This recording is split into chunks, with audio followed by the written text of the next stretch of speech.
Coordinate selection board में प्रदेश के हजारों युवा लोग बैठते थे, सोचते थे कि मैं बहुत पढ़ाई कर रहा हूं और पढ़कर मेरे को सरकार में नौकरी मिलेगी। 26/12/2022 को मेरे ध्यान में जब ये मामला आया और हमने विजिलेंस जांच बिठाई और उस आधार पर पता लगा कि पिछले कई वर्षों से ये गोरख धंधा कोऑर्डिनेट सिलेक्शन बोर्ड में चल रहा।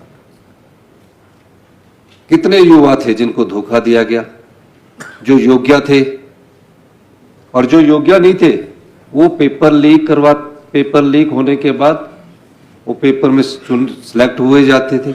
अभी भी कुछ FIR दर्ज हो रही है। हमने उन युवाओं को धोखे से बचाया जो पेपर बेचे जाते थे जिनको, और जो लोग नौकरी लग जाते थे। हमने कोऑर्डिनेट सिलेक्शन बोर्ड को भंग कर दिया और हमने सालन कमेटी रिपोर्ट बनाई और कहा कि पूरा पारदर्शिता से काम होना चाहिए। अब राज्य चयन आयोग का गठन कर दिया गया है और राज्य चयन आयोग का गठन करने के बाद उसमें चेयरमैन की पोस्ट क्रिएट करके उसमें इंटरव्यू स्टार्ट करने की प्रक्रिया को शुरू किया जा रहा है। 3-4 साल से ये आपके पेपर जो कोऑर्डिनेट सिलेक्शन बोर्ड में होते थे वो सब हाई कोर्ट और सुप्रीम कोर्ट में थे। आज JOIT के जो पेपर है, जो बच्चे बैठे हैं, वो 2020 का, मेरे समय का नहीं। हम तो समस्या का समाधान कर रहे हैं। हम हर चीज में समाधान करना चाह रहे हैं। हम कैबिनेट की सब कमेटी इसीलिए बनाई है कि 1 लाख कुछ लोग बैठे, उसमें सिलेक्ट हुए 1800-1900 के लगभग। अब उसमें से भी 10-12 लोगों को पेपर लीक करवाए गए हैं। उसका समाधान ढूंढ रहे हैं। हम उनका भला चाहते हैं, कोई ओवरेज की बात नहीं। जहां हमें तो 1 ही साल हुआ है, 1 साल में अगर कहीं हमारी जो नियुक्तियां होनी है वो चल रही है, राज्य चयन आयोग कब तक करेगा? मेरा मानना है कि जल्दी ही इस प्रक्रिया को शुरू कर लिया जाएगा।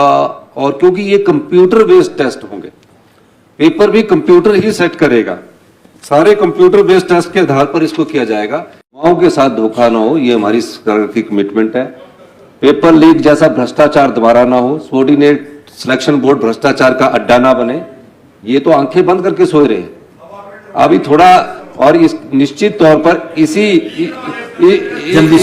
बेस पर के आधार पर नहीं, एक मैं आपको कहना चाहता हूं, इसी वर्ष में हम ये सारे टेस्ट करवाएंगे। और दूसरी बात, जो पेपर लीक की बात है, लोकसभा पब्लिक सर्विस कमीशन हमारी भर्तियां शुरू कर चुका है। कुछ दिनों में एडवर्टीजमेंट आने वाली। इसी सदन की जब तक सभा हमारी मीटिंग खत्म होगी, विधानसभा खत्म होगी, कई भर्तियां निकलेगी।